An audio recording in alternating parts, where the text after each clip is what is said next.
回事？禀皇上，李善长的侄孙女被家人藏在草丛里，帝侄等人刚刚才搜出来。打开，快打开！接到命令的锦衣卫不敢有半分耽搁。随着麻袋被解开，一个楚楚可怜的小女孩直接映入了朱元璋的眼帘。按照大明律例，她本该被一同押往刑场执行死刑，可小女孩凄惨的哭声却让朱元璋心底生出一丝怜悯。随即，他满脸慈祥地询问小女孩的名字。小青儿啊，来，快出来！此时的朱元璋格外温柔，为了安抚受到惊吓的小青，朱元璋当即将她抱在怀里，温声宽慰她，所有灾祸都已经结束，往后再也没人能伤害她半分。眼下李善长的九族全被诛灭，唯独剩下小青这一个漏网之鱼。或许是出于对老友的愧疚，亦或是始终走不出晚年丧子的悲痛，朱元璋没有选择将李善长的最后一丝血脉赶尽杀绝，反而想把小青留在身边抚养。我爹娘都被他们抓走了。哦，是吗？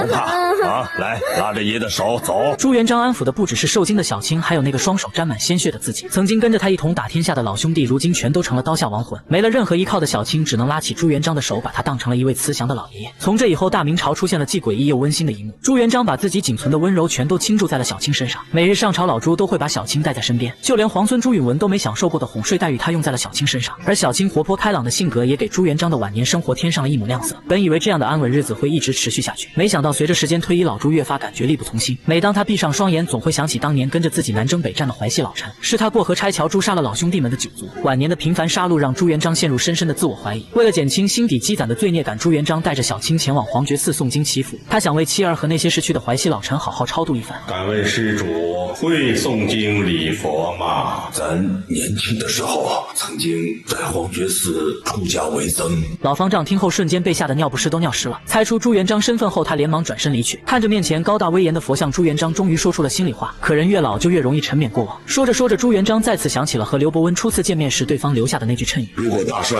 想成为帝王，才刚刚开始，大苦大难还在后面。打江山从来不是最苦的事，治理天下才是真正的无间炼狱。等超度仪式结束后，朱元璋想和小青离开寺庙，没想到跨过门槛时，他脚下一个不稳险些，直接摔倒。皇爷，你怎么了？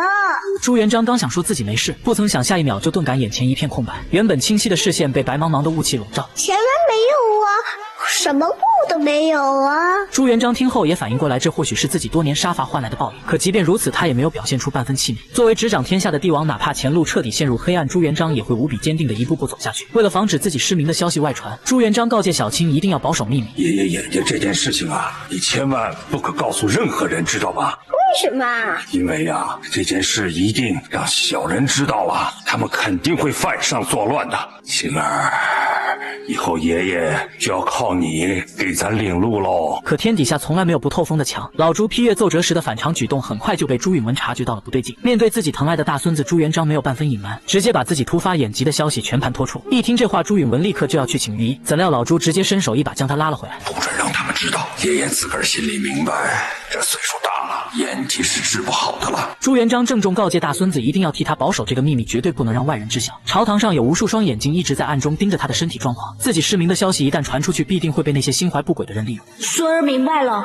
孙儿啊，以后就要靠你替爷爷念奏折了。然而一波未平一波又起，就在朱元璋全在椅子上陪小青嬉戏玩闹时，锦衣卫指挥使吴峰突然给他带来了一个惊天噩耗。禀皇上，浙江锦衣卫探报，青田县传言说，刘伯温临死前留下了一部天书，集天地精华，绘古今谋略，凡得到此书者，就能成为未来的皇上。